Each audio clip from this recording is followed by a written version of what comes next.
prise en guise de caravane et son conteur vacancier qui ne manque pas d'inventivité.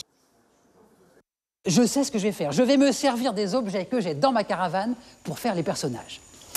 Un jour, dans un endroit qui ressemblait beaucoup aux abords de ce château, une maman canard. Une recette qui a fait ses preuves pour raconter une histoire datée de 1842, le conte du Danois Hans Andersen, Le vilain petit canard.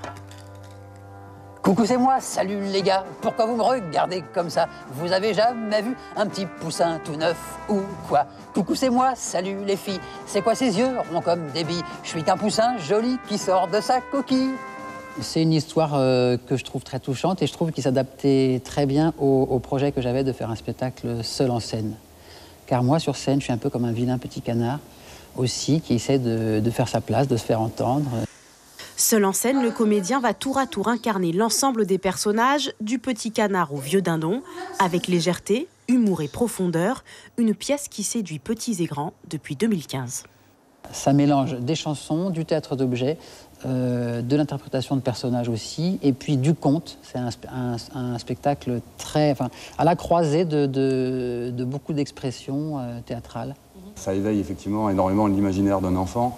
L'enfant n'a pas forcément besoin qu'on lui montre une image, il réinvente les choses dans sa tête. Et du coup, c'est vrai qu'on a beaucoup de retours d'adultes qui disent « mais pourquoi on n'a pas la représentation du canard, de la grand-mère, voilà, de tous les personnages qu'on peut retrouver dans le conte ?»